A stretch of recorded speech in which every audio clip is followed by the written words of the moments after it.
I'm Chase. And I'm Timothy. And this is Customer Service.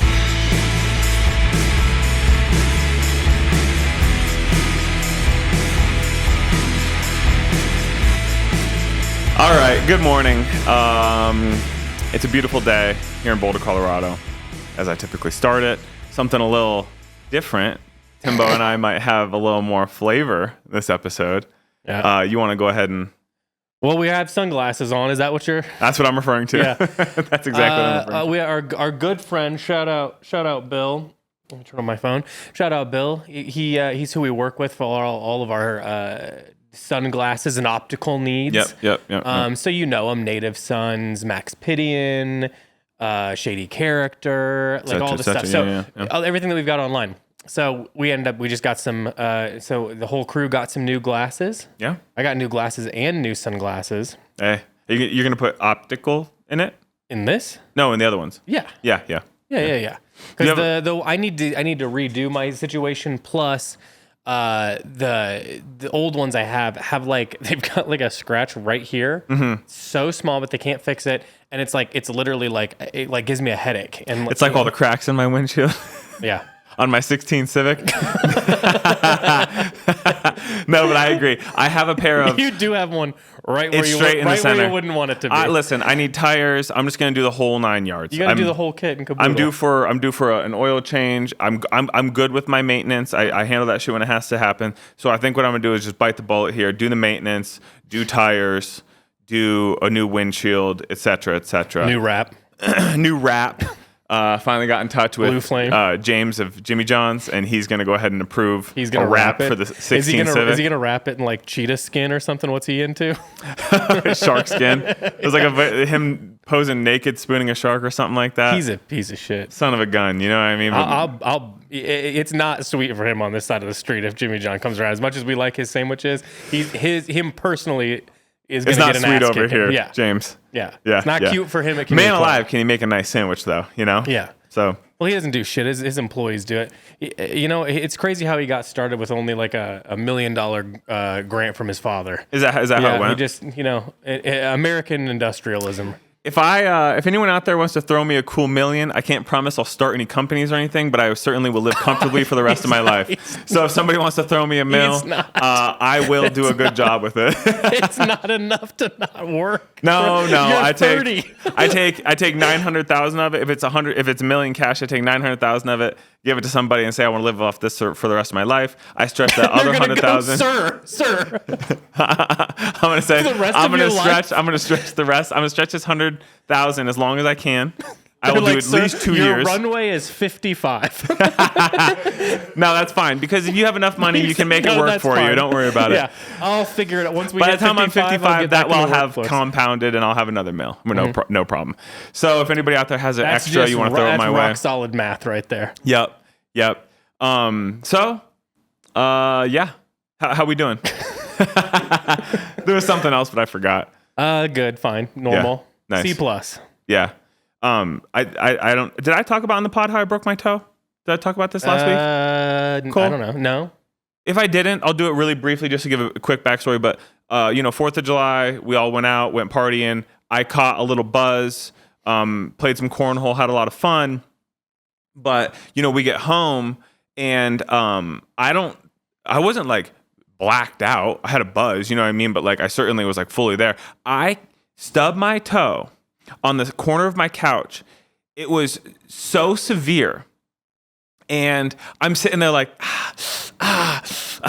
and long story short, I thought I just stubbed that shit. Half my foot was like purple and green. And long story short, it was on the mend. Yesterday, I thought, okay, cool. I'll just wear some Bostons or my Birkenstocks and just kind of, and maybe just, it'll give it a day to.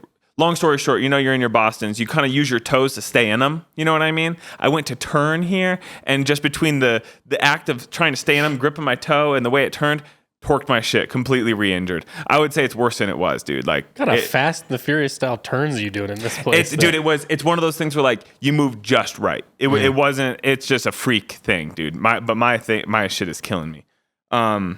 So that's some news. Yeah. It was a good podcast. It's a good podcast. I wanted to talk to you about something, Timbo, because recently we've been rewatching a show that I wanted to bring to light and just shout out real quick. We're rewatching Jury Duty. Have you watched it again since the first time you saw it? It didn't feel like a rewatchable thing to me for some reason. But I guess, man. Yeah. It is. There's so many bits that I'm forgetting about, but it's also, it's a little morbid. I feel a little heartbroken for the fella, just knowing that Cole, you've seen Jury Duty. Post Jury Duty, that he kind of had a rough time because obviously he got fucking, what's the Jim Carrey movie where he's in a bubble? He's in like a dome. And his whole life is this is gonna drive people crazy. And it's like a show, you know? Truman Show. He got Truman Showed, and I'm now watching it through a different lens. He couldn't. Never You'd be noticed. so frustrated. You're like, he doesn't get it. We're running full blown ads in front of him. If you come here. I walked into the woods. I found this fucking wall with a door in it. you guys would come like to see. You immediately let it go. I just go, just let it go. And you're like, okay. I forget about it. I move on and show you something different. No, so easy. No, come here. I look show you at like this. a xylophone, and you're like, "Oh, let me see that." You're teaching me how to do math I'm looking on an at the abacus. camera going, "It's fine." So, anyway, I'm looking at it through a new lens of my heart is a little broken for this fella, just knowing that he got rocked. You know what I mean? Because you're watching it and you're like, God, these people. Because the thing is for anybody that doesn't understand, it's a premise of there was a quote unquote jury duty. Everybody involved is actors. They're all in on it, except for this one really innocent, sweet as ever, like honestly, like a guiding light for, I would assume, everybody in his life. Every time he has an opportunity, now obviously it's a show, it's edited, but every time he has an opportunity to like do the right thing, he does. And he's like gentle and nice to people. And so now I'm looking at it, I'm like, God, dude, because the thing is, these actors have to have, I'd like to, if anybody knows of like a podcast or something where they interview these people, I'd like to hear back of house sort of stories, because they obviously are coming in with some prepped bits. You know what I mean? Like James Marsden is being the obnoxious Hollywood actor talking about his new script, and there's like the old lady she can't stop falling asleep, and like the kid with the prosthetics, and it's like cybernetics. Cybernetics. They have prepped So bits, funny. but like they're so good on their feet because he's the street man. Would that be the right term? He's the one that is not in on it.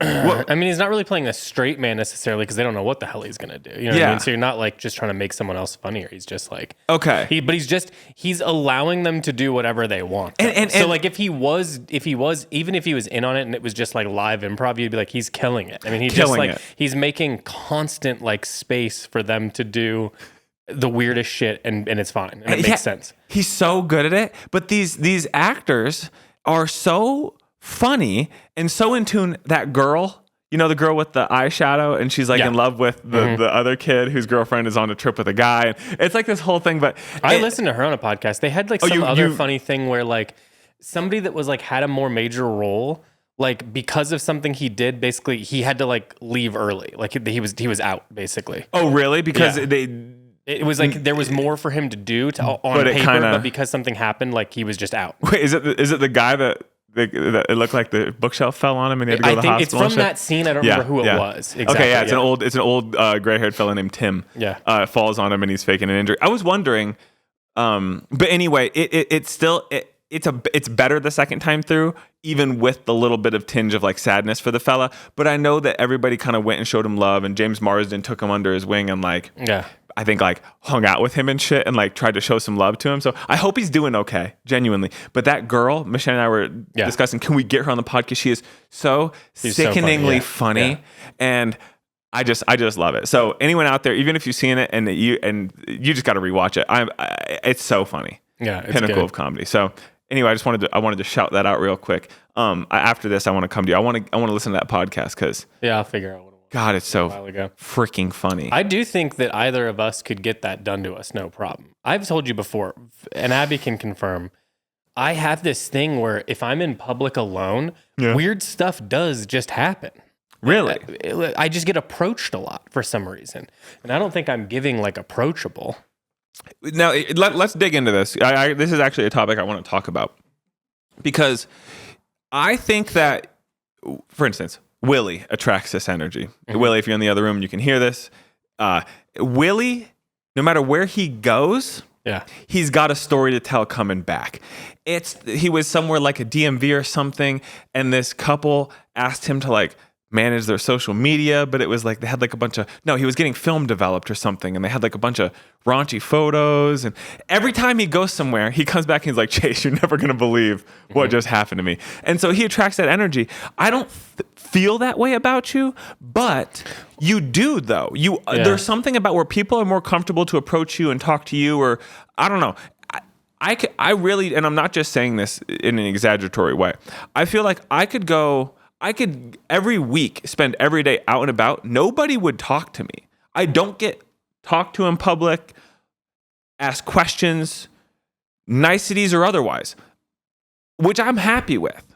But it does make me wonder, what am I giving out that I never experience an oddball talking to me? Or I don't even really see weird things happen, but you do attract it. You do seem to just have this aura. I have an about you. eye for the unusual. You do. I think much like who's in charge of a circus? What's their title? It's called Barnum and Bailey. Like a ringleader or something. Oh yeah, the ringleader. I think that it's because I've said the whole reason I exist in the world is to hopefully witness something funny, weird happening. I don't want to go into the story because we've built it up too much, but with the banana thing. Yeah, maybe the we've David talked about it Sedaris thing. before, Yeah, you did. But a girl fell at a David Sedaris outside of a David she flipped on a Sedaris. banana, and I can't believe I wasn't there for that. I mean, that is truly like if there was one thing I could go back and fix on a timeline, I would want to see that because I would pay the tickets to see David Sedaris. I don't need to go. I just want to see that girl slip on a banana. Yeah, I'll drive home right after. It's not a problem. Because it was Abby and Michelle were waiting in line outside. It's raining. It's in Denver. There was a line around the block, and the show had already begun, and it was still hundreds of people out on the street. So whatever happened was what venue they mishap. were at, and that's just how they run things. I do not understand what it is. I've gone to multiple shows there. You just have to stand wrapped around the building until everyone goes in single file. It's insane. Pretty nuts. It's stupid. I don't know if it's a security thing or what the fuck it is, but you get in, and there's plenty of room in there, but it's weird. Yeah. Especially if you've never been before and you don't know what's going on. Yeah. So anyway, but you love these things. These things attract you. So I think that maybe because I'm looking for that kind of thing, I just want to see stuff. You know what I mean? I feel like I'm a very observant person. Yeah. We've talked about I can't sit in certain places in a restaurant with that because I'll just I'm just people. looking at. What else are you paying to be there for? No, I mean, I'm with you. And in fact, remember Friday? Home food is better. This is like that joke that oh, home food. I love home food. Me and my daughter, Gia, shout out Gia, we only like home food. I don't want out food anymore. I only want home food. Are you meaning food from a restaurant at the house? Food that's at home. You just want it at home. But you're fine if it's takeout. I'd rather it just be food from the grocery store. Okay, yeah. I mean, for the record, I largely agree with you. We've been really making a concerted effort to do so, but that's sick. But then you don't get to see these things happen out in public. Yeah, that's what I'm saying. That's what's fun about. That's the whole point of going to restaurants. That I it's get like to a whole look experience. around and see what people are doing. So I think because I'm looking for it, every time I see a guy go past on a bike, I'm hoping fall.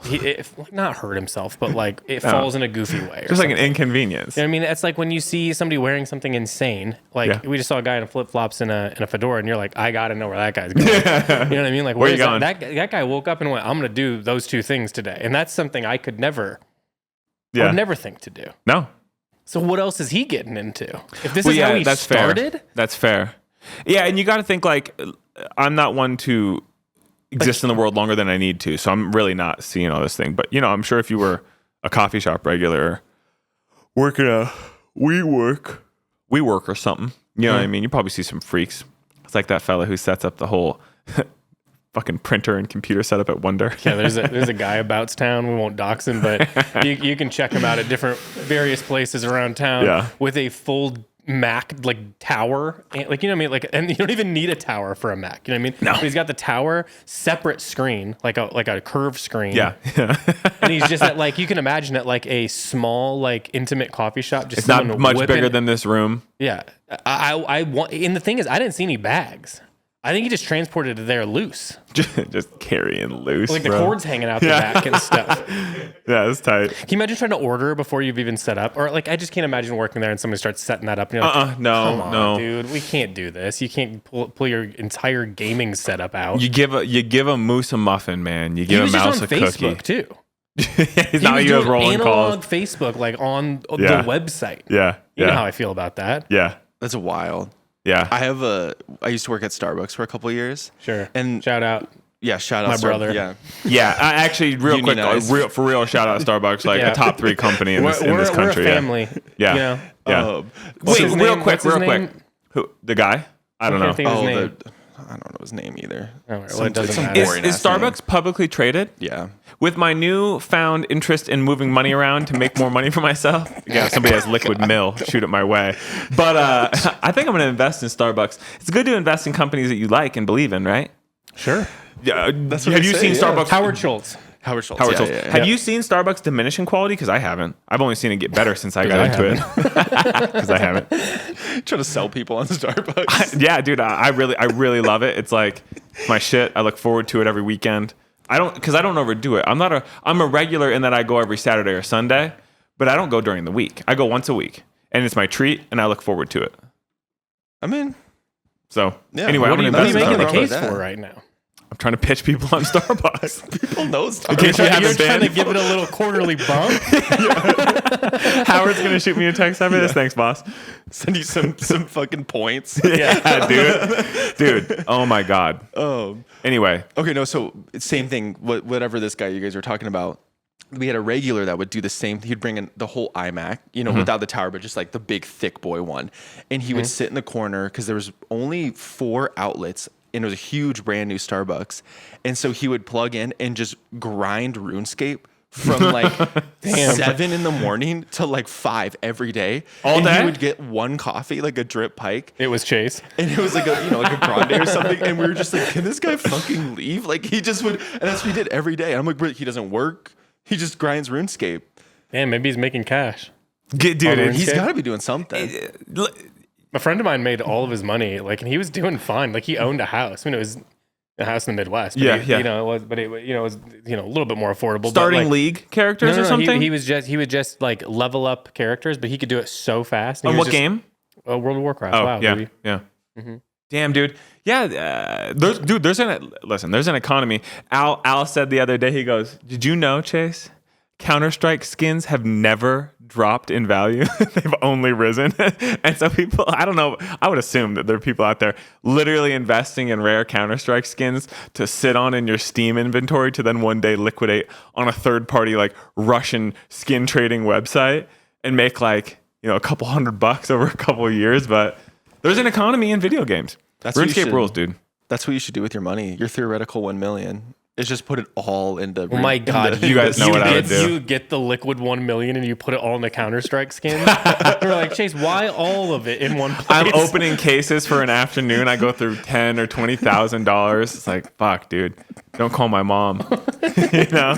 And then honestly, what would really happen is I take all that money and be like, well, I'm never gonna have less money than I have right now, and I would just put it in a bank account and just have it there. You know what I mean? And just live so frugal. We could do it as an experiment. Somebody needs to fund it. Did I show you the house that I thought I was already did this bit once today? Yeah. But I sent Chase a picture of a house that I think he would be interested in. Maybe you can put it on the. Maybe you can put it on. Yeah. Here, let me show I'll it to send you. it to Cole. Yeah. Well, I gotta find it really fast. I know what I took it this is. while I was on a. No one cares what it is. Oh, well. It's just a funny bit. So what Timothy? Oh, it's on the screen now. I'm sure at post editing.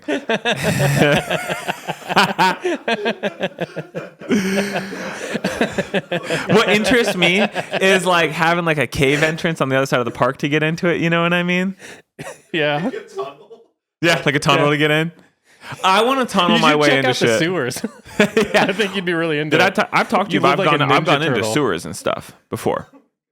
In my hometown, I grew up on Lake Erie. So in this, right where it's actually right next to the lift bridge, one of the oldest lift bridges in North America. There was a hole that I saw, straight up a hole. Don't brag.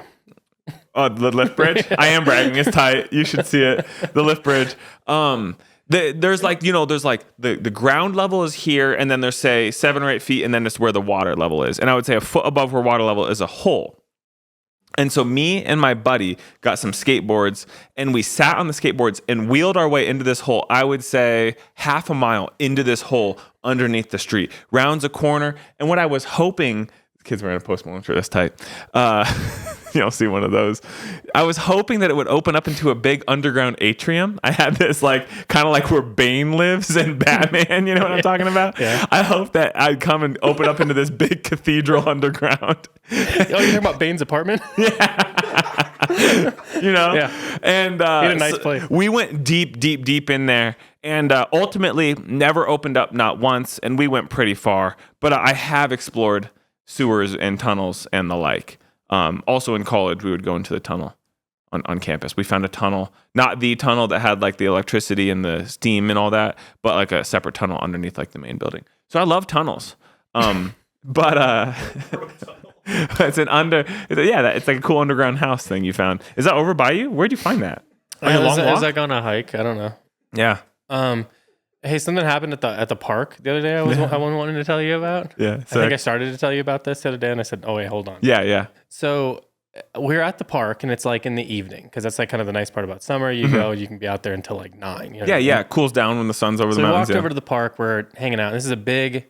People that don't live here, it's like a big open park. Mm-hmm. Mostly people use it for like volleyball. There's volleyball. They do ultimate frisbee. They'll have like soccer practices or long ass slack lines. Yeah. Mm-hmm. And they got like baseball fields and it doesn't. I don't know why I'm going into all this, but anyway, it's a big park. Yeah. And it's like we're on the later side of things. We're about to head back, and I start going like, "Hey, Abby, like, why is everybody dressed the same?" Oh yeah. You know what I mean? I was like, "What is this?" Yeah. And every single girl that was around was like, I don't know, like high school age, I would assume, and wearing like jean shorts and a black tank top. And then every guy that was around that was roughly the same age was wearing like, like gray black big jeans. You know how they all the kids wear like big jeans, like now? our legacy jeans. Yeah, and they've all got like the bootleg our legacies. Yes. And like small black t-shirts. And I was like, all of them are the same. And then Abby was like, no, it's just like how teenagers dress. They like all dress the same. You know what I mean? This is like what they wear. Yeah. And I'm like, okay, I don't know where you're getting your information at, but I'm just not. I've never noticed it being. They all look the and same. They're all in like different spots of the park. I'm like, isn't that weird? And she was not finding it as weird as I was. You know what I mean? Yeah. And I was like, something's up. I just felt like something's going on. Yeah. There's too many of them. Yeah. Then I see these two guys, in like they both look like. Who's that weird looking guy that looks like he was in the band that Doug Funny from the show Doug liked, that works with Charlie XCX? You know what I'm talking about? It clicked for you.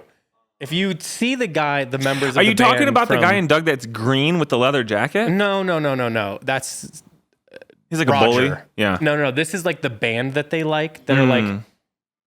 It doesn't matter what the band was. Sure. Maybe you can pull up a picture right here of the band from Doug. Anyway, they look like AC Cook. Is that it? Is that him? A.G. Cook. A.G. Cook. I was like, I don't know. I was thinking of even something funnier.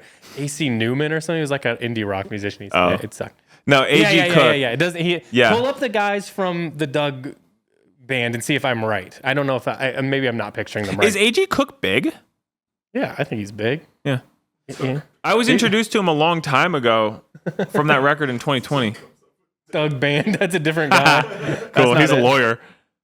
He's like an injury attorney. Yeah. Anyway, these two guys that look like A.G. Cook come cruising out from a corner, and they've got and I recognize the equipment as like, oh, those are like PA things. Mm-hmm.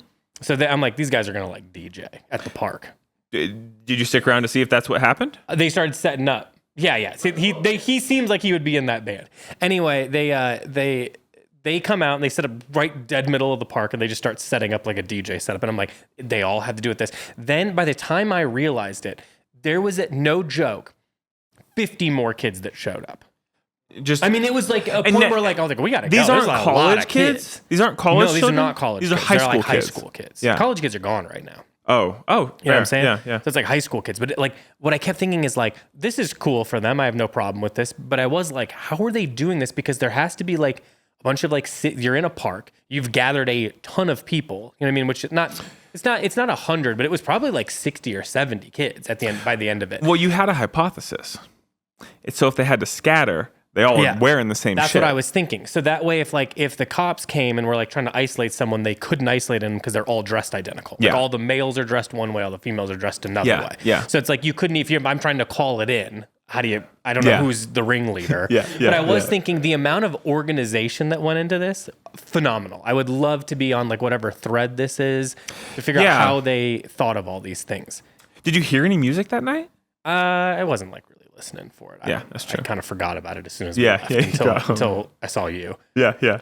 But pretty wild, huh? That is sick. That is sick. It makes me happy to see the youth out and organizing. I like when kids are doing stuff. I do too, now, man. I wish it was like hardcore music or something just because it's my personal interest. But if this is what they do around whatever it is that they're into with the DJ stuff, I think that's great. I even like when I see the kids on the electric dirt bikes. I don't like it when they're near me and I'm driving my car because they're like fucking 6 crazy. Of them on one. But I like seeing them ripping around and like fucking pulling U's and popping wheelies and shit. Like that's cool. It's cool to be bad when you're a kid and to cause ruckus. Yeah, and you're also thinking like it was kind of like the hardcore scene. It's like they might be like kind of like acting up a little bit, but no one's like destroying anything and no one's like hurting each other. No. Like in a worst case scenario, they're doing like light drugs. It's fun. Yeah, and like they're climbing like a building or something. Like great, let them. Yeah, that's what you should do with your youth. If they fall 20 feet, they're not going to die. Dude, I've taken many falls, you know? Were you a guy that like climbed stuff? This is like a genre of guy I knew growing up. Yeah, I want to talk about it because you have a buddy that's like that.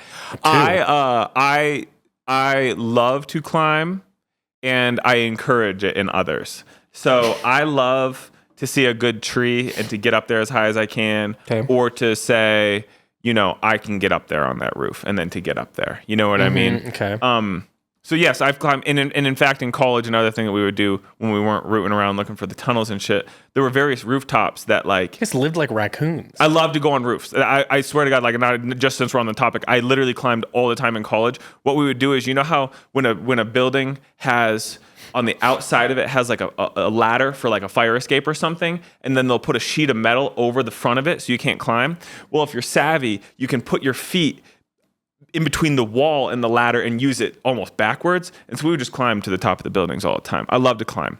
I will say every building that we've been in so far as a business, it's never beyond week 1 before we're considering how you could get on the roof. Been on this roof. I know how to get on that roof now. Yeah, that one. We saw those kids get up there. There's too many businesses and shit on this building. If it was just us, I would have been on there many a time. This roof is really easy to get on, though. The other one would have been easy too, because remember it was like on a slant, so you could have just gone over there to the backyard basically. Yeah, But again, there was like somebody above us. Somebody lived there. Yeah. But yeah, it's not but a week until I'm figuring out how to get up in there. You know what I mean? It's like Trouble also crawled up in the crawl space up here. I was like, I was just up there looking to see what was up there. It was like a tight ass little space. Is there anything up there? No, it's just insulation and shit. How big is it? All the way around? No, because if you think, you see the skylights. So there's no negative space over here. It's only there, I think, in the garage space. You know what I'm saying? It might go up and over. So, but yeah, I love to climb. But real quick, you had a buddy that every time you guys get drinking, he'd climb and steal. he would immediately, there's so many people in my life where it would be like, they're normal and then they drink and then something happens to their eyes and they're a different person. Yeah. And then there was 2. Shout out my sister. Love you. There was 2 fellas that would just, it would be like, oh God, we lost him there. He's on top of the bar roof. He's up somewhere. Yeah. Every single time. And then he wouldn't come down. There's another guy, same deal. He'd climb up trees and stuff. And you'd be like, Jesus Christ. Now this is the night. We're not going to the second bar. Now we got to fish this guy out of a tree. Yeah. And these were both big boys. These were big bodies going up. I've met one of them. He's a solid man. Yeah.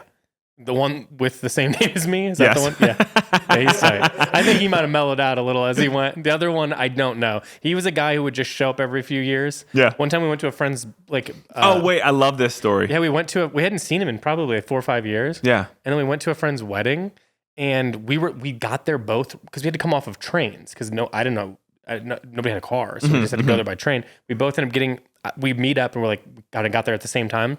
And we're like, damn, we're early, dude. Like, I don't know if we got it wrong or what the deal was, but We were early, and we're like, all right, is there anything close? Can we go do something? Because I don't want to like hang out here because it was awkward. Yeah. So we're like, yeah, I think there's like an Applebee's like down the road. Hell yeah. So we just like walk to the Applebee's. We show up to the Applebee's. This is our friend that we have not seen in like 4 or 5 years, just drinking at the Applebee's. He's like 3 deep too. Yeah. And we're like, what the hell? I'm trying to not use names. Yeah. But it was like a very shocking thing to walk into like a rural Applebee's. Yeah. See a guy you haven't seen in 5 years. He was there for the wedding, right? Yeah, he was not invited. He just heard about the wedding and came. Did you He would not answer us as to where he was prior either. You don't have any clarity as to this, because like I'm endlessly fascinated by this type of guy, because he's not. Everybody knows this fella, where it's like he just exists, and not for any malice or anything, but then he'll just disappear. And then you'll see him again, and maybe he's got different hair or some facial hair, or he has an accent or something. You know what I mean? Because he spent some time down in Texas or something. There was a kid that was friends with my friend's older brother, and he joined the army or whatever he did. He joined some sort of military, and he was stationed in Texas, right? And then one winter we come back. It was my freshman year of college. We come back and we're all just at like this girl's house, and everybody's just hanging out. And we hadn't seen each other since graduation, this, that, and the other. And this kid, his name was BJ. I didn't know him all that well, but like I knew it was my friend's friend. It was my friend's brother's friend. So we were all like around, and he's chatting this and that. And I grabbed my friend's older brother. I go, what's the deal? Like, why? He's like, I don't know why he's talking like that, dude. It's only been like a year. And he had like a thick ass accent. And we were just like, anyway, I'm fascinated when people disappear and come back. It's legitimately like, and you don't get any idea that he was like he's part of like the CIA or something. Because they do that. No. Okay. No, I really doubt it. I mean, just based on the amount of illicit materials the man consumed, unless he was deep diving on us. I don't know what. Maybe. I guess. Maybe. Because the only reason I ask is there was this guy in Cleveland who he became a barber. He was a straight edge dude. Really handsome dude. I think he modeled for a period of time too. But he was like a crew kid. The guy I'm talking about is very handsome too. Like notably handsome. Now, there's just something about it. But this dude who cut my hair, he necessarily wasn't the dude that disappeared. He said that he had either an uncle or a cousin that was part of the CIA, and every 3 or 4 years he'd disappear for a couple years and would come back with a beard and shit and would never talk about what he was doing, but he was always elsewhere. That's fascinating to me. Whether it's espionage or you just fucking went and lived in a different state and you're just not telling people, it's interesting to me to just kind of drop off the grid and just exist. So I've always loved anytime you talk about this guy. And so you had a good time at the wedding? Oh, yeah. I told you he was 3 deep when I got there. Is he the one that would say, where's afters? Were we going for afters? No. That's a different guy. I really believe that he invented afters, the term afters. Yeah. I've never, and it's not just because I never heard it. I'm telling you, this guy, no one knew what he was talking about when he was using it. And this was like a long time ago. Yeah, that was a different guy. Yeah. He was addicted to cocaine, so that's like a different, he brought a different energy. But he was so nice. Like it didn't like, the vibe wasn't like, oh, it's like a weird coke friend. He was like a nice guy. He's very nice and unassuming. Yeah. I'm sure he's still around. He kept all his money in gold bars underneath his bed. There's only like 1 gold bar. But like if he'd get like loaded, he'd show it to you. And you're like, yeah, that's what I thought it looked like. That's wild. Yeah. Oh, that's so fucking funny, man. And what's funny too is that was before it became like a thing. Because now people are buying gold bars, but it's a politically charged thing to buy gold, right? This was before. This was like 18 years ago, 15 years ago or something, dude. He was not. Ahead of the curve. I don't think he had political affiliation. I don't think he could name the 2 parties, to be honest with you. He was living on his own rules. Oh, that's He would funny. have the weirdest jobs you'd ever heard of, like polishing Fabergé eggs or something. Like you could never pin this guy down. It was the weirdest. Yeah. He just bounced from thing to thing. He always had a scheme. Yeah. You would get along with this guy too well. Yeah. Is the problem. Yeah. It was feed a the similar energy. to you, but like more nefarious, if that makes sense. Yeah. Like there's a darker tinge. Yeah. That's cool. That's cool. Good. Sounds like a good guy. What'd you seamlessly transitioning? What'd you think of? Did you see the Birkin bag sale? I saw somebody talking about it in the Discord. I saw that Jeff Bezos' wife was one of the losers, and then prior to this, you talked about that Kim Kardashian was also a loser. Supposedly. And did not get it. In that they didn't win the auction. What did it sell for? The figure was 10.1, you said? 10.1, I think. Was that right? 10.1 million. Did it come with any charms or anything on it? Didn't she charm her shit out? What? Isn't that, Let's see if it came with any charms. Did it come with any extras? you know what I'm saying? Yeah, like It was Jane Birkin's bag. Yes. So it was imprinted with her initials. let me ask you a question, and this is me. I'm not doing a bit. I'm being vulnerable here. Jane Birkin, did she invent Hermes? No. Okay. No, she was a celebrity, and the story goes she would always carry around like a wicker basket, basically, and she was trying to get on like a plane, like in first class, and was trying to jam that thing up top and then spilled it all. And the founder of Hermes, or designer of Hermes, I don't remember, and no one knows even if the story's true or not, but saw that and then started talking to her and then basically developed that bag for her. She was a celebrity at the time? She was like an it girl, you know what I mean? Oh, okay. Yeah. Cool. So cool. yeah, yes, in the 60s. Sick. Okay, so the figure was 10.1. It sold via auction. Oh, charms. She was very famous for something super cool, in my opinion, is that she's got this Birkin bag. She's got her little initials on it. This is the Birkin bag. But she kept nail clippers on it, like mini nail clippers, like hanging off of it. So Sick. I don't know if it came with the nail clippers, but That's what I was wondering is if it did. what because I would assume that charm itself could also sell for a hefty figure. I think it's been on display forever, and now it's probably just going to go on display again because I think some holdings company bought it or something, which kind of sucks because I would rather it be. I want to see it in line at Sweet Green. Queen K getting it and just like yeah, exactly. You know what I'm saying? Use it. What cooler Nobody with flex that than to Birkin use bag that is shit? getting online though. What do you mean? No one that has a $10.1 million bag is waiting in a line. Oh, no, that's true. You're probably not in public, to be honest with you. Yeah, like you're not entering a Sweet Green. You're not entering a retail space. They come to you. So anyway, Pretty wild though. But this is the question that I posed is for somebody like Jeff Bezos, his wife, I apologize, I don't know her name, or Kim Kardashian, 10 million to me feels like a drop in the bucket. You wouldn't skip a beat. Your life would not change at all. You wouldn't even, the figure of money you have in your various accounts is so large that 10 million exiting from it wouldn't be something you would anecdotally notice unless you were like told, right? And so my kind of thing 10 is like, million is a pretty large number, I think, regardless. I mean, obviously there's certain amounts of wealth, but I do think that like that's still I was listening to a radio show one time and they were talking to someone, I don't remember who it was, and they were asking where do you hit the number that you'd really like notice it? You'd have to like consult with people. You're saying this was posed to rich individuals? It was somebody, I don't remember who it was. And Sure. I think the number that they gave out was like 10 million. Like 10 million is where you're like, that's million. where I'm not just going to flippantly toss the card on the counter and spend 10 mil. Yeah, he gave like a bunch of reasons why, blah, blah, blah. I don't remember because he was like, well, if it was a housing or blah, blah, I don't remember what the deal was. But Sure. I think that was the number where it was like, I would feel that you've now hit it where I'd kind of feel it or notice that it was slightly different. And this is again coming from a person that if you gave me a mill, I think I could survive for the rest of my life off it. So, but I'm just curious because like, imagine being them and being like, what's another $100,000? You know, but like you said, they probably picked a number and said, we're not going to go above 10 and that's that. Now, clearly these are smart people with a lot of money. You don't make dumb decisions. So they probably deemed who fucking cares? You know what I mean? Like, but are you saying how do they get outbidded? Is that your whole thing? that's what I'm kind of saying is like, how does one outbid a Bezos? I think that people just come up with a number that they pre-approve, And then they're not gonna go the above ones that. doing it. They're not the ones making. They're not like on their phone making a bid. There's some person doing it. Yeah, true. You know what I mean? And they just go, "This is the number. This is the highest I want to go," or they just say, "Get it," and I don't care what it goes for. You know what I mean? But I think that for the most part, they probably gave numbers, and then that's why something sells for 10.1 or whatever. It's just like that's all.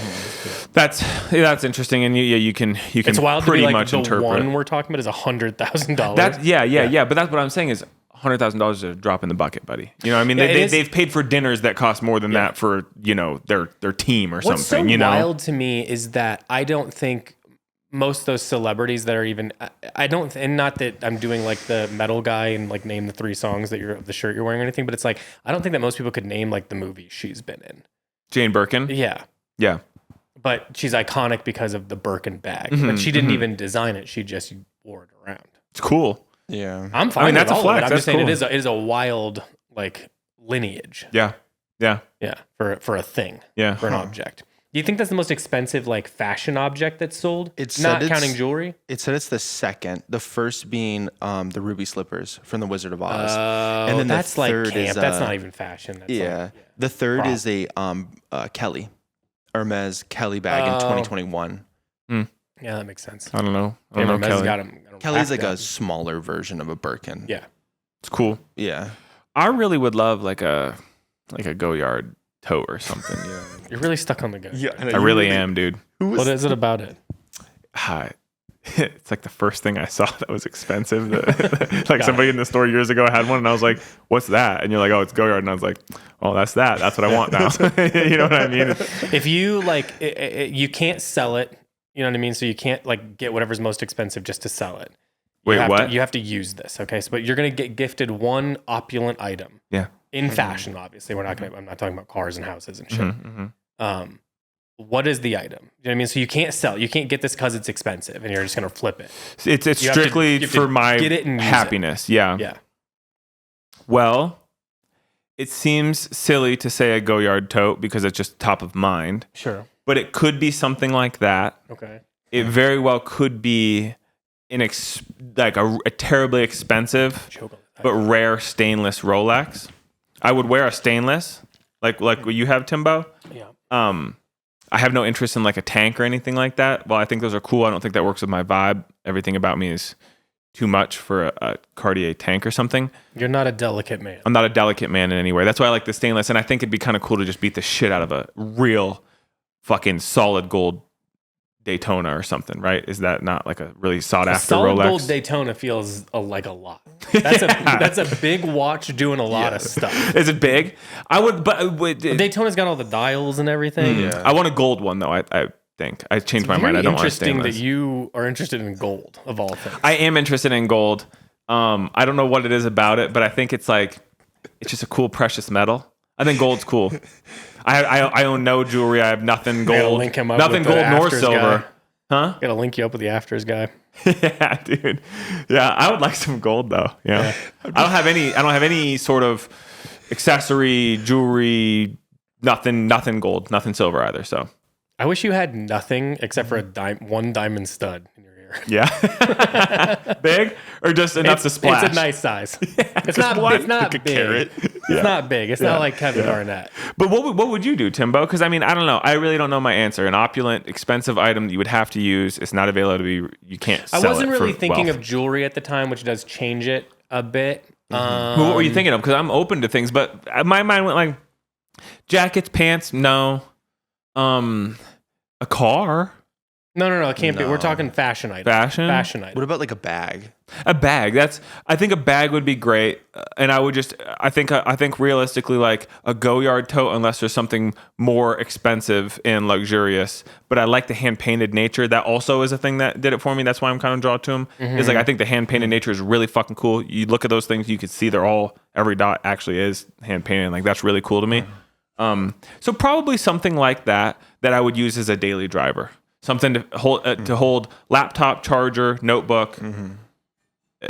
My Snow Peak tote, so a Go-Yard tote or something like that. I think that if we're playing this game, then what I would want is like something that was owned by like somebody I like. Do you know what I mean? Like a lineage sort of situation. Yeah. Because I don't really care about the item, and if it's pre-beat up, I'm more likely to use it. So having something like the Birkin that's like beat to shit, you know what I mean? It's Yeah, but sick it was that from you can use it, a Kardashian or something. or like a cool like beat up like old watch or something would be nice. Have you ever seen a Birkin in real life, like out and about? Yeah, Yeah. I think. I don't think I would Brother, know one I if think I we saw know it. people with a Birkin. I think you've seen one and just didn't know. For real? Yeah, Oh, cool. We've had some. they're like, around. Yeah, Some. I pick up on they're little they're things. the new ones. We were just talking about this earlier. Yeah. The new ones all look like Mischief made them. You know what I mean? Yeah. They're all like plasticky and like They look like coated, this. and they're Ew, they're- that's gross. Yeah, like but the pebbled original grain. one with the black leather and the gold things, and it's like really like kind of beat. It looks great. I mean, even the it new looked kind of older. This is what I want for you. I want the bag that Mary Kate or Ashley Olsen had thrown on the ground to smoke Yeah, a cig on the that's good. sidewalk. Perfect. That's the one that you need. I think it was like a Bottega bag. I and agree. it's just like, It's really big. Or maybe it was a Birkin. I don't remember. It's a famous picture of them blasting Marlboro Lights. My dreams set up. Me and the girls. Me and the twins. I told you. Remember when you were talking about we were gonna do something. I was like, no, I don't want you to embarrass me in front of the twins.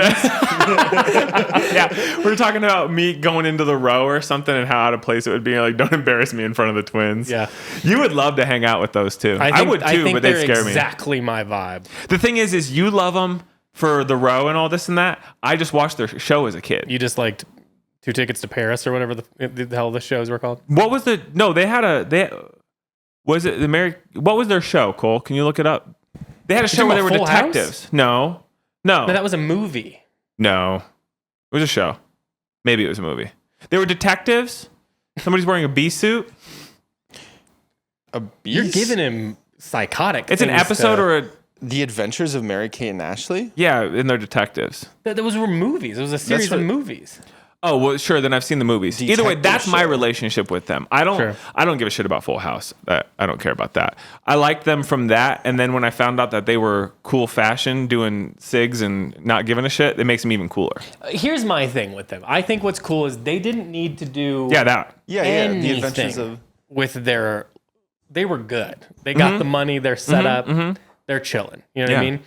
The one just wanted to date her incredibly older or boyfriend or husband. They just wanted to chill. Are they still together? I don't know. I think no. Anyway, what I'm trying to say is we're trying to think of where I was going with that. I think that like what's cool about them is they started the road. No one liked it at first.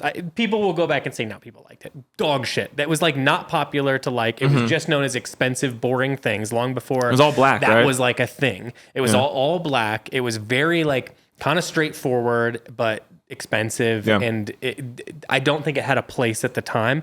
And they were like, no, we're just going to dig in and we're going to keep doing this no matter what until it somehow becomes very popular, which it did. Yeah. But that was like, they got 10 years behind that thing before it really like, in my opinion, like took off the way people know it now. Yeah.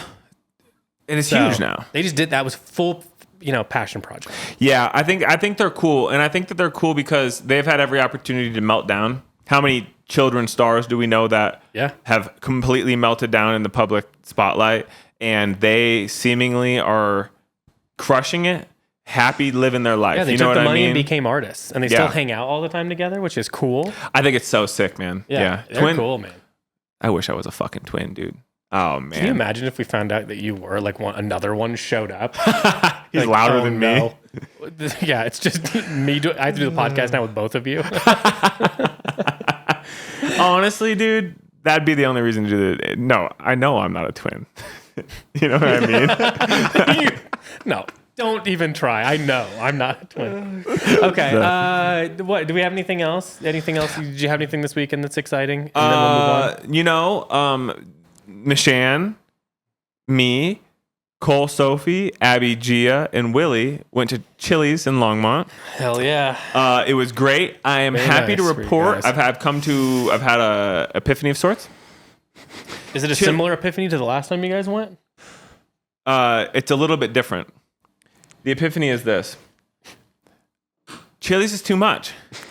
I know that a lot of my identity has been like, oh, he's like a Midwestern dude and he likes eating trash food. No, quit saying that like others developed that for you. You developed that. I've developed that for me. That is not. I've developed that for me, and that is true. But at 32, before my triple dipper appetizer sampler, we all got them. Sat down at the table. I was full, dude. I had one of those mozzarella sticks that's about it's bigger than the iPhone. Massive. It's like 800 calories. Dude, we're talking at least 800 calories, dude. Like per. Yeah. And I just remember, and I said to Michelle, that is like the U.S. Navy SEALs meal. It is like the U.S. Navy SEALs meal. I remember saying to Michelle, I said, all right, well, I think it's too much. Like and I'm happy to have that realization. And I talk a big game, and I am like a raccoon in a lot of ways. I generally make decent decisions around food. I'm not eating like a prick all the time. Once again, honey, you've created this narrative for yourself. I know. So quit acting like this happened to you. No, I'm more so just coming out and saying I've had a realization, and I'm gonna shift the mindset slightly. So anyway, Chili's was too much. But 2 weeks from now, he's saying that we're doing some different craving has come up. He just needs to. He got this one out of his system. I did get out of Something else is around the corner. Though. Sometimes when you have that shit though, and it like really hits, it like didn't hit. It was good. I ate it, but like what Cole, and you're shaking your head. It was just like 75% okay and far too much, and that's just it, and that's fine. So I'm just had my fun. I'll still eat all that shit. But it's just it wasn't what I fantasized it being. So, nonetheless, we went to Chili's Sunday. Mm-hmm. We went to Whole Foods. That's about it. Saturday, did we do anything? We didn't do anything. I didn't do anything Saturday. I'm looking at Cole. I fertilized the garden. I'm happy to report everything is popping the fuck off. I'm very happy. All my tomatoes have germinated. I've got melons. I've got 2 different kinds of melons. Multiple different kinds of cucumbers. Our peppers are not looking so hot, but I still don't know what the fuck is up with that. We've been reading it might be the extreme heat. Flowers will bud, germinate, and then the whole little thing will fall off. But weekend was really, really low key. Did you do one of your long walks or? Yeah, brother. I think I put down like 60 or 70K steps this week, dude. Yeah, that's far. This week. You've put in that's a long way. Yeah. Do you make any? You had recommended doing Wonderland Lake, so I walked from my house to it. That's an hour 20 right there. Where is that? And then North Boulder. Jesus. Give me roundabouts. Whereabouts? It'd be like past Lucky's and stuff. Yeah. Oh shit! So you go up that hill? Yeah. Mm-hmm. Nice. Is it on the left or right? Left. If you're on the street it's on the left. Mm-hmm. Is it neighborhoods and shit? Mm-hmm. I've never even heard of this lake. You can go through that. Yeah. Huh. And then walked did the long way around that, and then walked back. That's a fun. And then went back that night and did the short version with Abby and G. Oh, dude, nice. Did you go around the lake then? Mm-hmm. Did you see that sick ass mid-century house like on the lake? Yeah, that's the coolest house in Boulder. It's so weird because it's the only one on there. It's so cool though. Strange, but it's cool. Yeah, like locationally, it's really strange, but it's very cool. Yeah, it's cool.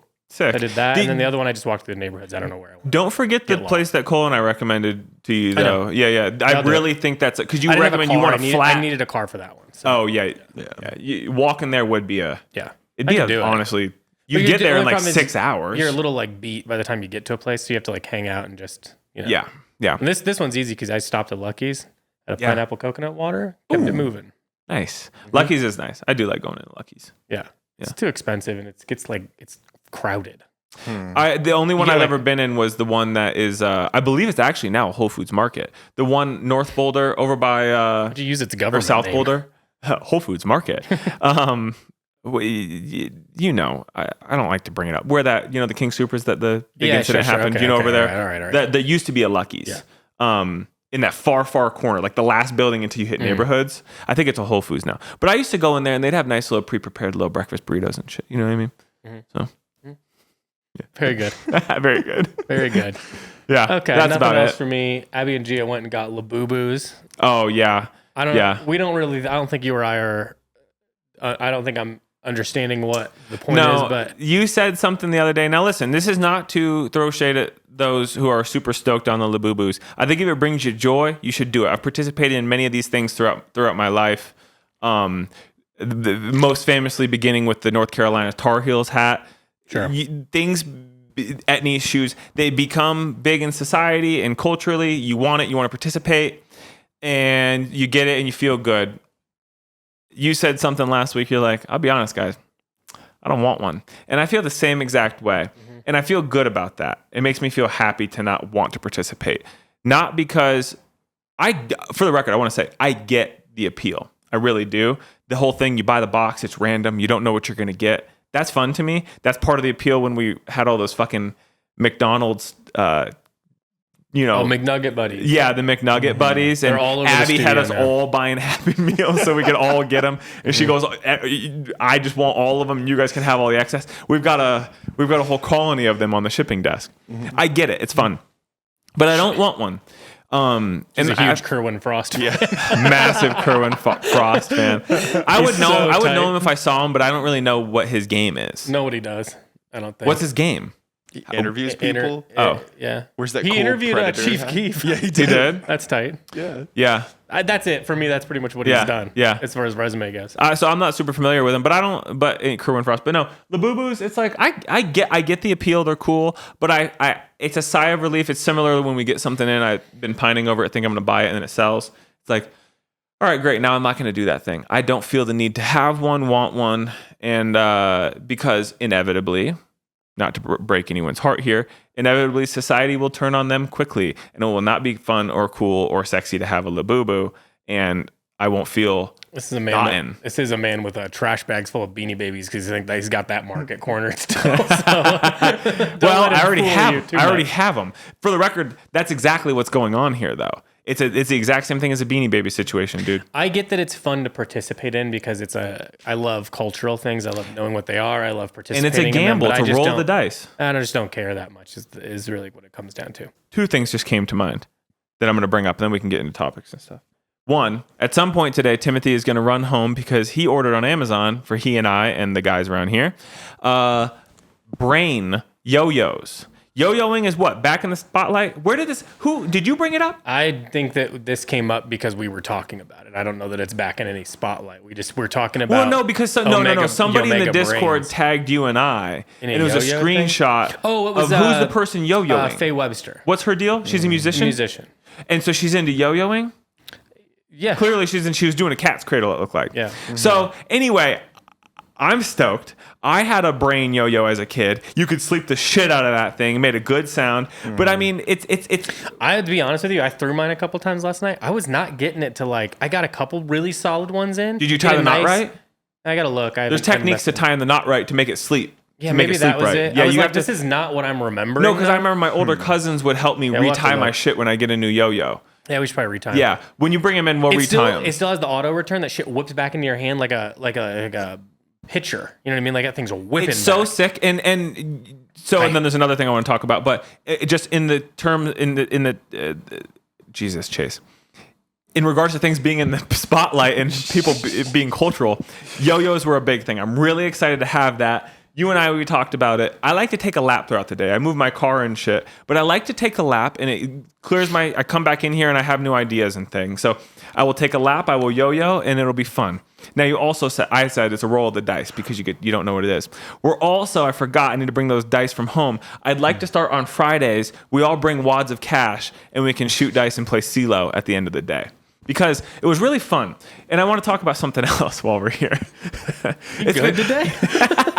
Just so many things have just come into my head that I forgot I wanted to talk about. Friday, we were people watching me, you, Alec. We sat outside on the benches. We've hit a shift within the company. And the shift is this. I was talking to Mishan about this. It used to be I only felt we were doing a good job or that we were on the right track if we were frantic, sick to our stomachs with worry and busyness, right? Mm-hmm. And I feel like we've got the team in a place, we've got our processes in place where we're cranking, we're cranking and business is good and we're having really good days, but it doesn't feel on top of us like it used to. Do you agree with this, Timothy? Yeah, I mean, part of it's just that it's not you and I. Yeah. You know, just like only. Yeah. That helps. So because it's like, I mean, it's also just like we've improved a lot of different things and gotten better and smarter. And we've done it a long time. And I mean, even yesterday, we coming into the weekend, we had a bunch of orders in there and we were able to crank through those. By midday, they were done, zeroed. Mm-hmm. And like that would have taken the whole day formerly, and some might have bled into the next day, and other things would have not gotten done or gotten pushed, and it's just we're getting it done. So anyway, point being is I'm trying to I leave and I'm like, fuck, I feel so guilty because we hang out and we talked on the sidewalk for the last 30 minutes of the day and shit, or we sat on the bench at 5 on Friday and shit, and I'm trying to find a middle ground to where we can. It's something to celebrate is what I'm trying to get at. Is we're able to crank and the team's solid and everybody's in a good spot and work's getting done. And I'm trying to like work between that and also feeling like I have to feel sick leaving work to feel like we accomplished work. Do you know what I'm saying? It's something that I'm working through. But you also kind of feel that way, or do you feel less severe about it and you're fine to just like accept that we're doing a good job? Where do you land on it? I've gotten better at accepting that it doesn't require you to be. Because you'll even hang out and chat with us out here and shit. You know what I mean? And it's like, okay, cool. So Brondo's taking a breather. It's just nice. That's all I'm getting at. Is I'm more so not in a negative way. It's more a positive thing of like, let's just take a moment and appreciate that we've grown and our processes have improved and we've improved all of the facets of our business, and it's really fun. So anyway. I mean, I understand what you're saying. Yeah. It's like a hard thing that like. I'm like, God, is Timbo mad at me because I fucked off for the last hour? But it's like, I mean, I've never given a shit as long as it all got done. It's just we were always behind. For years, exactly, you know what I mean? exactly. So, And I think we're just not behind right now. And now, obviously, there's busy times and there's lulls. I don't think we're in a lull anymore, though. Well, frankly. and I also just think that it's like, you know, when you're always behind, you're never executing on the ideas you really want to try at some point. So on top of feeling behind, it feels like every time you get caught up, you got to try or talk about this big thing that you're working on, and then that feels overwhelming. So you're just like so used to being in a state of being overwhelmed. Yeah, I think that we've gotten a lot less of that lately. It's stuff's all done, everything's good.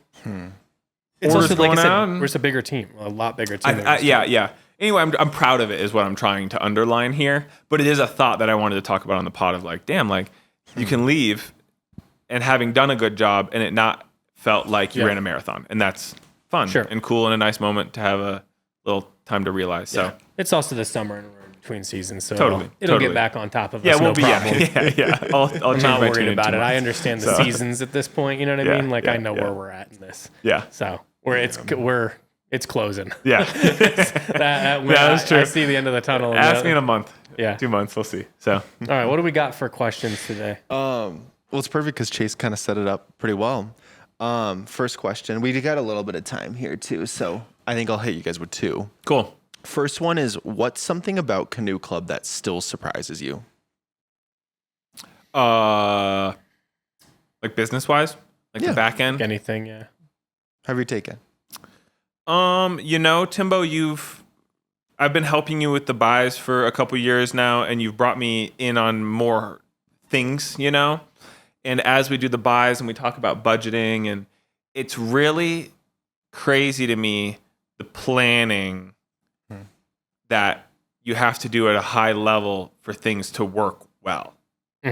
Like budgeting, submitting orders, just well, on top of that, you're doing it with no information always. You know what I mean? Because people are like, why didn't you order way more of that? And you're like, because I ordered it a year ago before anyone had even heard of it. We'll sometimes have 2 or 3 orders in with a brand before the first shipment even comes. Yeah.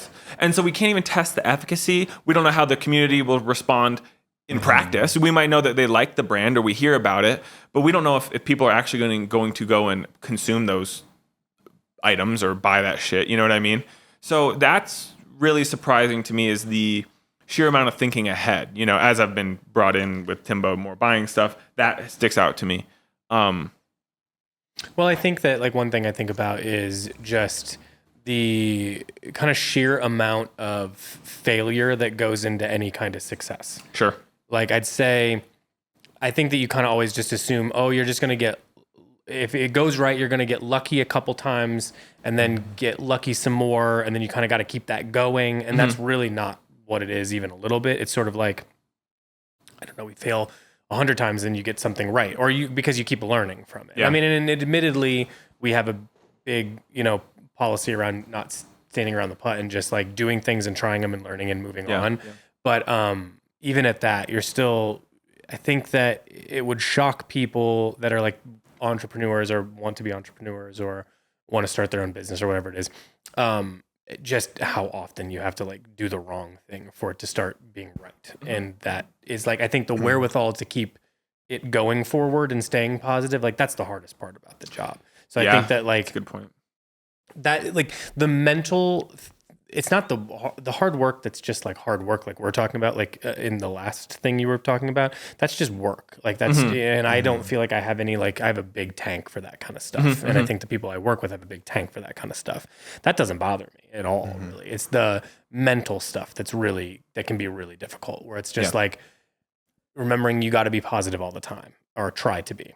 And I think that there's a little bit of fake it till you make it sometimes, where you have to just be like, no, we got it. The whole time being like, oh, we got it. I have there's nothing, no sign specifically telling me I'm doing the right thing. And like, you don't get as much feedback as you think you're going to, if that makes sense. Like you think that like, oh, we'll just keep getting course corrected. You don't really. It's like, it is so much a gut thing.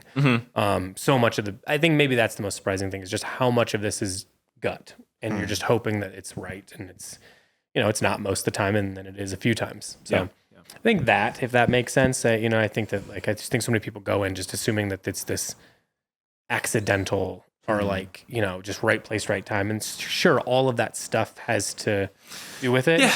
It helps. Yeah. I mean, for as many people, business wise, obviously, I mean this, as many people, COVID was such a bad thing for them.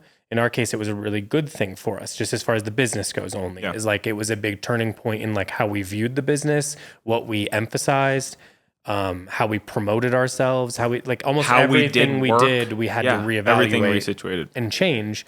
And that is not what everybody did or was prepared for, and whatever. And that can be, so it really depends on like how you're viewing the issues. And I always kind of felt like we knew, like going into this, that like, that's the job, is just like, there's going to be a million problems and you're just going to solve them. And tomorrow there'll be a million problems and you'll solve those. And then it's just kind of, that doesn't change. Like it doesn't get to a point where, like you're saying, ironically, it's like getting to the point where, oh, there's a lot less than there used to be. And that's okay too. You know what I mean? It doesn't have to be a problem. lot less problems. Yeah. Yeah. Or I think that really, it's not that there's less problems. I think the problems are exactly the same as they were before.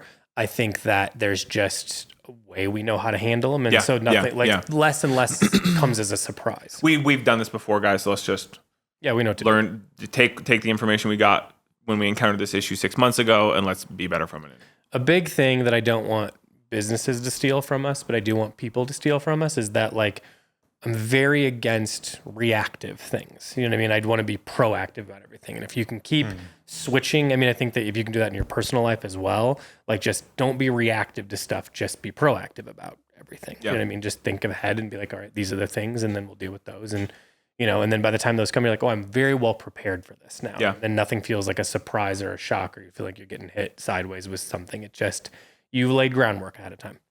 So I think that's, I don't know if that answered the question, but yeah. No, I like that. Yeah. I don't think I have any like funny answers or anything for it. It's like, no, you don't need to. No, yeah. You don't need it. It's like tough, I think, is like the difficult. It's hard. Yeah. It's hard. This is so fun, Yeah. But we only bring like the fun stuff to this, but there's like a lot of like, obviously there's a lot of what we do that's like sitting in an office being like, with your head in your hands being like, I don't know what to, you know what I mean? I don't know. What's the right move? Yeah. Well, that's so much of what it is like, there'll be an issue or something, or there'll be an opportunity or something, and there's like two ways to think about it, and you have to pick the right one, and that's the hard stuff. And a lot of it's that. Yeah. So, but it's fun. It's really fun, and I think that what's cool about Canoe Club, and to shout out everybody that works with us, is and you kind of said it, I think everybody here is eager to solve a problem.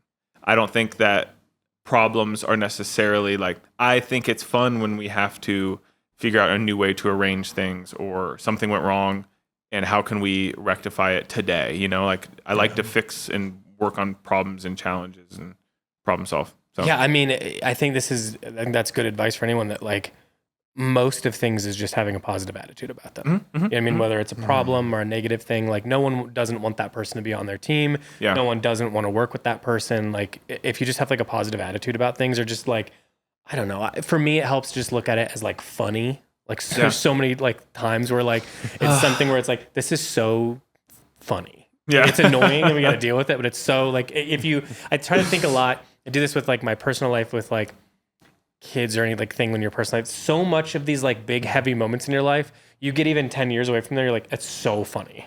that was such a big deal, or that was, and I just try to like think like, oh, this will be funny. We just got to get through it today, but then it's immediately going to be Then it's funny when it's all like, said and done. yeah, like we were like taking pictures in a Harry Potter room. Yeah, dude.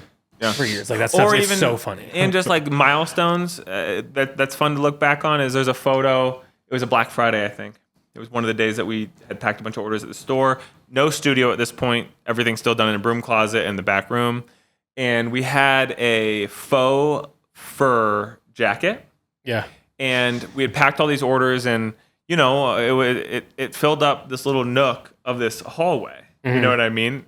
And it was, at the moment, felt huge. And we were fucking stoked. So I took my shirt off, put this faux fur jacket on, and put my foot on top of it, and we were like, look at this shit. We fucking... It was mostly just to send like the people in the business that weren't there, and like Abby wasn't there that day, so we were just like sending look what we did. Yeah, look at this shit. And then you look back now and you're like, that's like a bad day. Yeah. Now, you know what I mean? We eclipsed and it's that not to like pat yesterday. ourselves on the back. Like, I feel like we look at that picture more than anything else we do, because we think it's funny to be like, oh man, shit, we thought we were hot. Golly, look where we've come. So yeah, so it's just cool. Yeah. It's just cool. And again, we standing over the putt is probably the main mantra.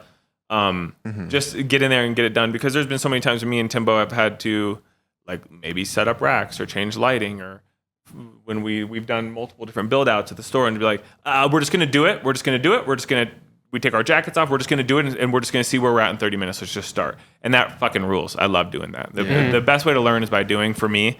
So it works for me. The reason the team, more than anything else that we do, is good is truly just because everyone's sort of like down to just do stuff. Get in the mud, dude. Yeah, just like get in there and let's doing just it figure before it we out. start overthinking it. Just like I just start doing it, and then it'll figure it out. Start chipping away at the clay. If I put this here and you take that, you take that over there, and then I think it should be enough room here, and we'll figure it out. So anyway, I think that does answer the question. Maybe a little more earnest than they were intending, but.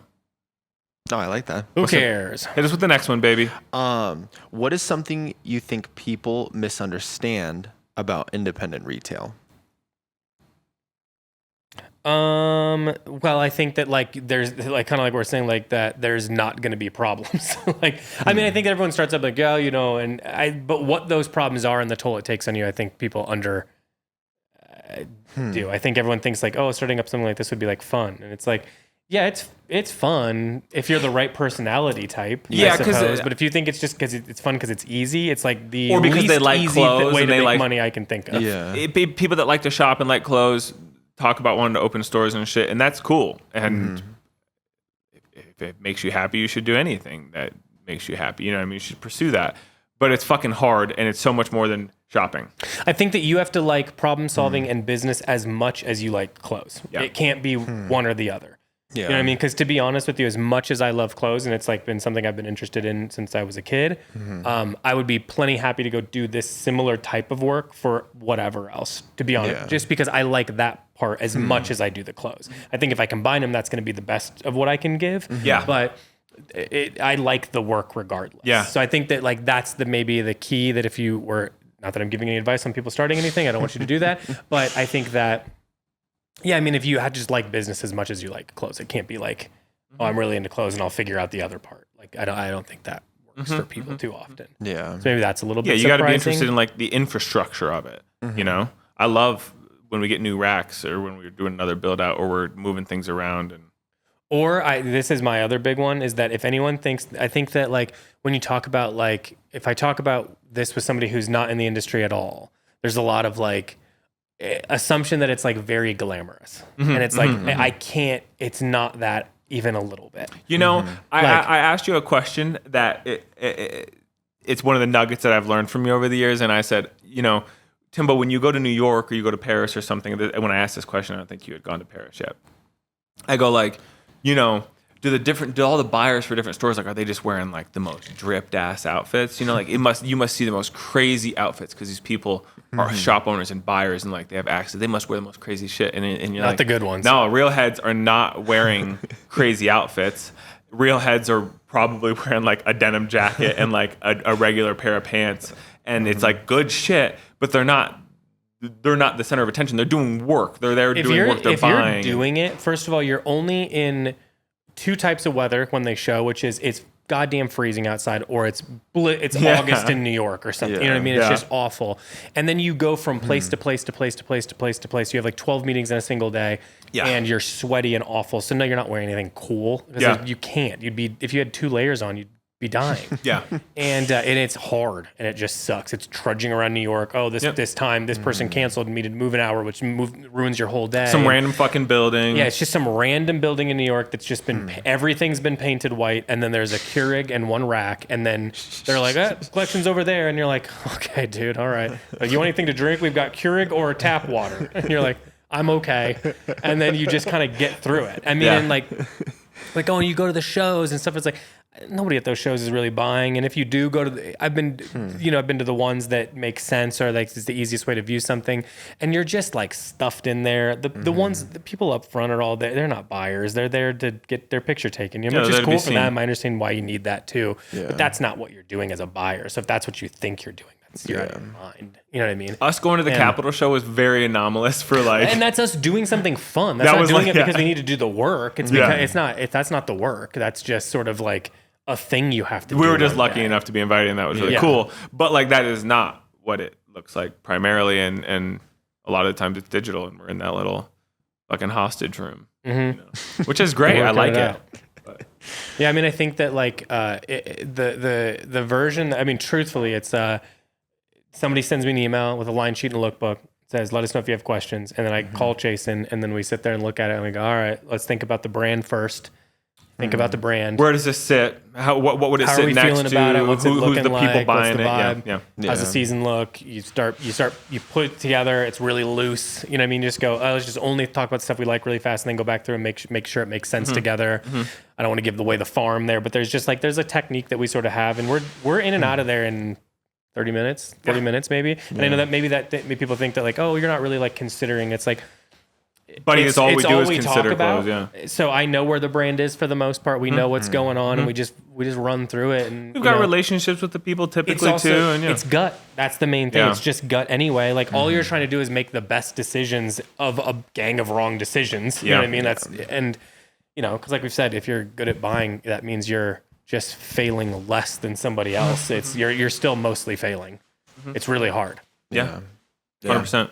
Yeah, and I have a lot of admiration for it because I did wholesale for a long time for a company, and so much of that is truly, yes, there's like maybe a guy that comes around and goes, love this, love this, love this, and then that person walks off, and then some kid with an iPad comes from around the corner and goes, okay, so we're going to need like 100 of this, and we're going to need this, that, and the other. We don't need that green they mentioned. And it's just, and you're like, yeah, that's the work. That's the shitty, that's the entering it into Excel, making sure you have every last detail right because you're about to spend a bunch of money. Do you have your units right? Is the value right because you're going to submit this order and you're budgeting for X amount, and like if you fuck up your spreadsheet or something, it's hard, dude. Yeah. It's hard. Every company also uses different formats for showing and submitting the orders and currencies and language. It's So anyway, surprisingly, no one in fashion is good at Excel or PDFs or any sort of online coding or really anything except for being looking creative, nice and saying you should buy this or that. But for the record, I love it, and I'm not complaining. It's just so I think that there's like this misconception of like what it is, and I think that it just seems like this very fun thing if all you do is see like, oh, you guys go and pick out the clothes, and then they're here, and then that's great. And I'm like, yeah, and then they arrive, and you have to get them out of dirty ass boxes, and they forgot a box, and then you have to track that one down, and 3 of the 5 boxes got held in customs. Now we can't release it until that gets out of there. Or they seemingly put your buy on a big table in a pile, and then grabbed things with their eyes closed, put them in a box, and shipped it to you. So it's not even in the order that so you got to organize it, make sure that's right. It's hard. Everything needs to get tagged. Everything's got to go to the store. Everything's got to get online. Oh, this one didn't get photoed. We have to go back. It's just, that's what it really is. Yeah. You know what I mean? So I think maybe that's like a thing people would be surprised about, that like the version that they've built in their head is a little different than what it actually is. Yeah. Yeah, totally. But again, it still works at the end of the day. But it's fun. Well, sweet. Let's swing into recommendations for the week. What do you got here, pal? Oof. The Justin Bieber record? Yeah. We fucking love that. Dude, Timbo texted me on Thursday night when music comes out. Friday morning, I played it on the way in my car. I played that tune, Daisies. It is heavy beyond belief. So we talk about like we love when songs are like not heavy, but they give you the same feeling as like a Carry On song. Same feature. Yeah. And we talk about like a lot. Like I love songs, especially if they're like slow songs, but they still make me want to throw a chair through a window. Yeah. You know, like I Want to Dance with Somebody by Whitney Houston. I hear that and I'm like, I could donkey kick through a cement block dude. right now. Yeah. You know what I mean? Because when it starts hitting, it's got that same energy when the chorus hits, and you're like, oh, I'm gonna 4 on the floor. Yeah. I'll flip a van with my bare hands, dude. Yeah. I think the record is dope. Yeah, it's a good record. I've listened to bits and pieces of it, and I'm sure I've listened to it all the way through here, you know, but like not actively. But I have my tunes that I like. I'm still on that Daisies tune, and then just the way that I consume shit, I will eventually consume it in full. It's just it's a sparse. I'm cherry picking at the beginning, and then as my interest for it wanes for those songs, I will then explore the rest of the record. So I'm excited for that. That was really good. Recommends. Oh, Cole. Cole turned me on to barley tea, and it's now what I'm going to drink instead of like LaCroix. I think it's like the middle ground of it has a flavor, but I looked up a lot of health benefits and shit. It's like fine, you know, it's not like bad for you to drink a bunch of it. So barley tea I would recommend. I don't know. What did you have anything else to about? Did we There was something that I was just thinking of. Did we recommend Margin last time? Yeah, the serum. Okay, because the serum and everything's in. I was gonna say. I picked up some of the warm water That's great. shower body wash. Fucking great. What else has been? I'm trying to think of what else I've been really like using. You know what I mean? I think it's that time in the summer where it's time to re-up on teas again. I gotta do that. You want to do an order?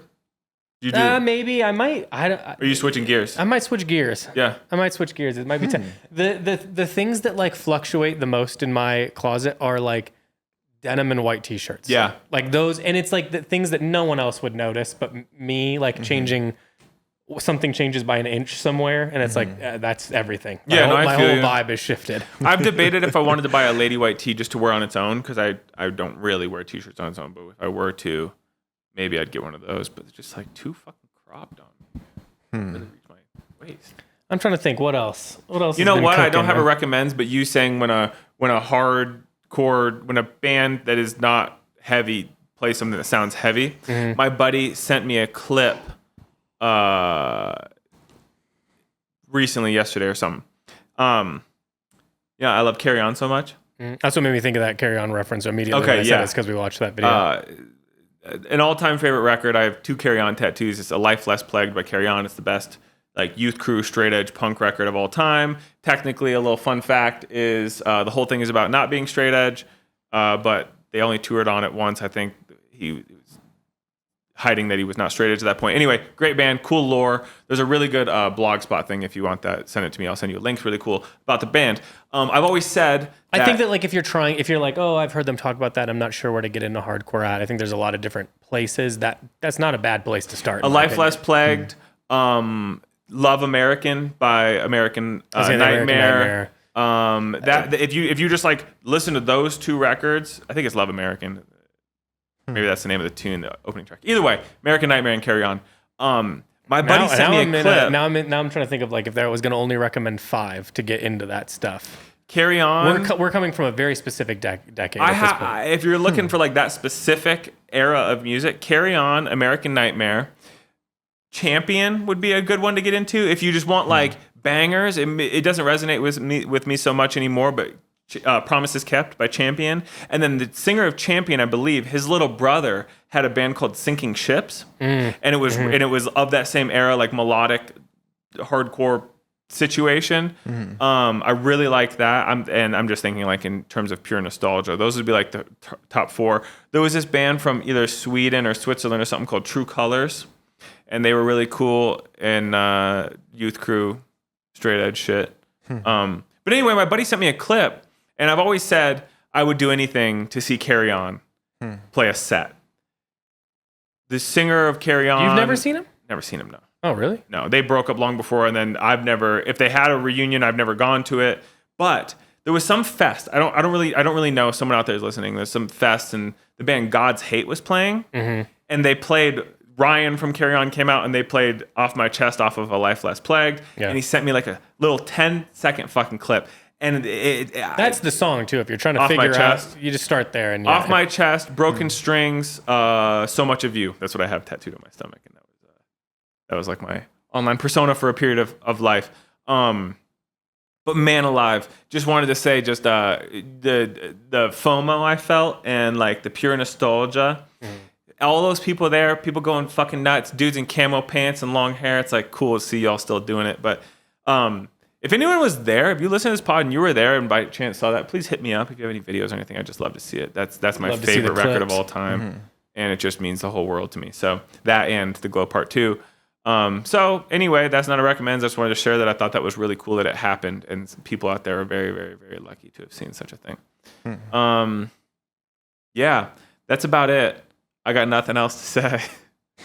I don't think we did a good job with recommends, but I'm not thinking of anything in particular right now.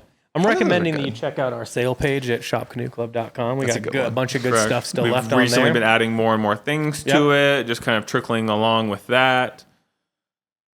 Yeah, shoot. I recommend you go rewatch Jury Duty or watch it for the first time if you haven't. I'm so excited. I love it. I can't wait to go watch it. Yeah. Are we good? I think I that's have to good. pee so bad. Yeah. I usually can work through it, but I'm not working through it right now. You can dip out and chase You finish it up with... you got a recommends? Ooh.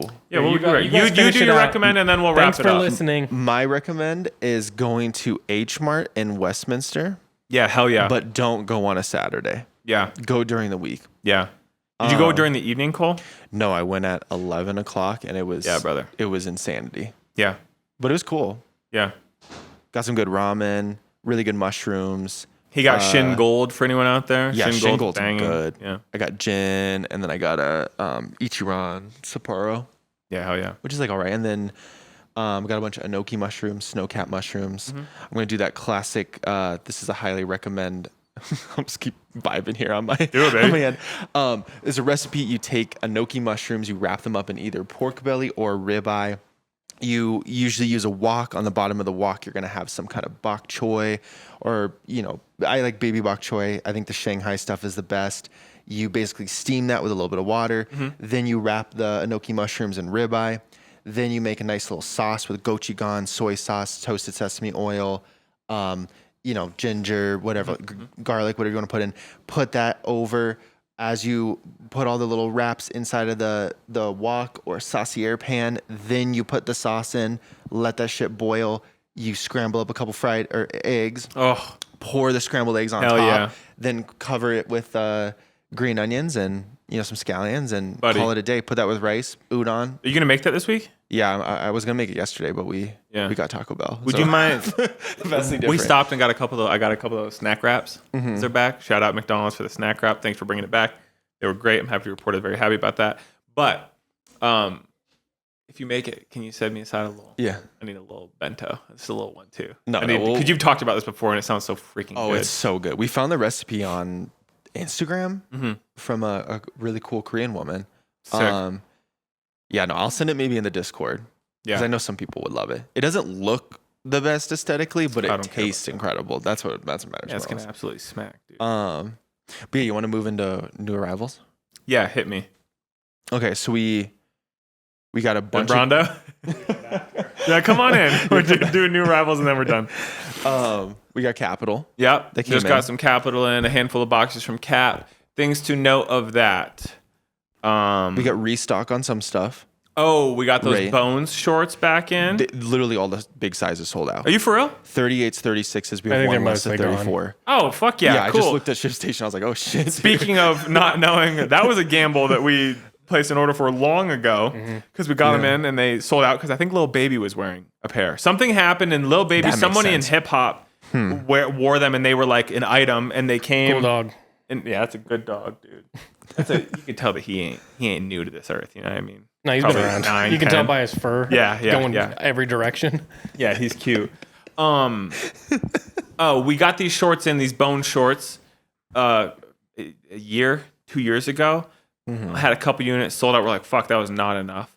And so we went a little heavier this time. So I'm happy to hear that everybody's excited. So Capital, we got the Bone shorts. We got those cool camo pants in. We got a couple of those baseball jerseys. like an Aloha rayon type shirt, and some things in that realm. We got those those cool shorts, Yeah. like the beach comb shorts and pants in a similar fabric and fit. Are you talking about the ones that look like they're like a baggie? They're like capital baggies. Yeah, like a capital baggie with really good colors. The blue is really nice. I really love that blue. The blue reminds me of that Stussy hoodie that slipped through my fingers. Remember the blue one? You mean you had like 5 months to buy it and didn't buy it? That's exactly what I mean, Timothy. That one just slipped right through. Man.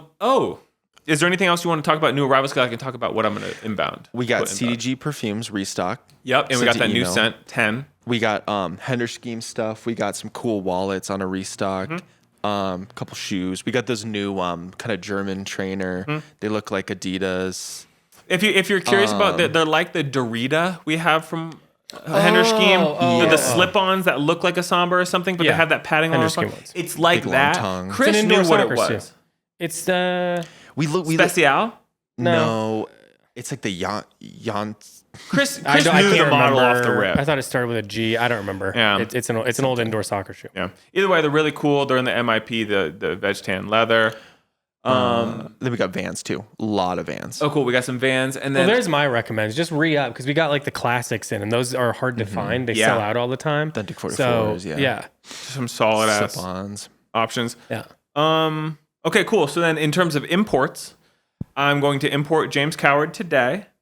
There's like 4 pieces in that, but there's also more coming from more coming yet to come. We're just getting what's ready, and there's more ready. It's not. I don't think they've shipped it yet, but it's ready. Oh, so beautiful. we're just waiting on that too. So I'm going to more. import that. That'll be on the way, and then also Timbo.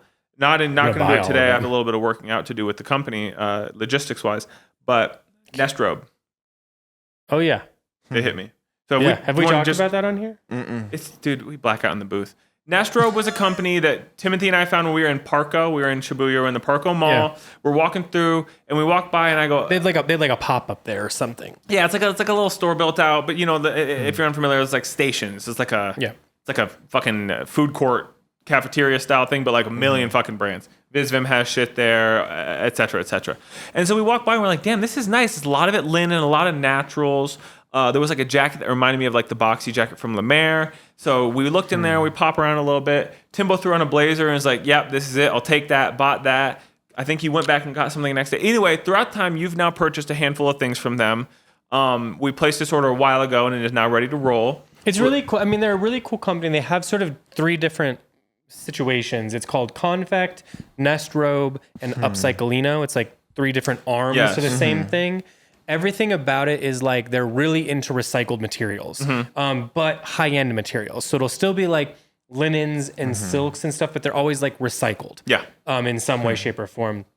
What I really like about it is everything feels like it's already had like multiple wears to it as soon as you get it. Yeah. A lot of it's like a lot of heavy linens that's a big thing. It's very drapey and flowy, but instead of being like drapey and flowy like La Mer, where everything feels very like elegant because of the types of fabrics they use, which I love, these are a little like rougher. You know what I mean? To the feel and touch, they're a little like stronger feeling. I think they've just been like washed a lot, and then it's recycled materials. I think between those 2 things, it feels a little less finicky. Sure. And you can really just like everything I have from them. I mean, it's linen, so you still have to be careful in a lot of cases, but like I wash it and hang dry it regularly. I wear it hard. I don't baby it at all. And it just kind of fits into everything. The price point's really good in comparison to like anybody that I would think that it looks like, or like the types of materials they're dealing with. So the price point's really solid for what it is. I just think it's a really cool, people are always asking like on the YouTube and shit what I'm wearing. It's a lot of that. I've bought quite a few pieces now. I really like that brand a lot. Yep. Fits great. It's like not directional in the best way possible. Like it's not super oversized. It's not super tight. It's just kind of like really like it's clothes you want to wear a lot. And it'll likely work in with shit you already have. Yeah, swimmingly. For sure. You know, it's like almost any you said, style too. Yeah. Just really awesome. It's cool stuff. It was just cool because it was like a visceral, like, oh shit, let's check this out. Went in and came home, reached out. I'm not sure about any North American stock. I don't think there are any. I didn't see any. Judging from stuff from them. Judging from the email that I've just got from them about imports and logistics, I don't think that they have it set up for North America. So really excited about that. I'm going to import that, and that'll be rolling in here as well. Stuff. That's about it. That's about it. Cool. Yeah. Great. I think that's it then. I'm gonna start thinking about what I want for lunch, and I have a bunch of work to do. So let's go do some more. Cool. See ya. All right, bye.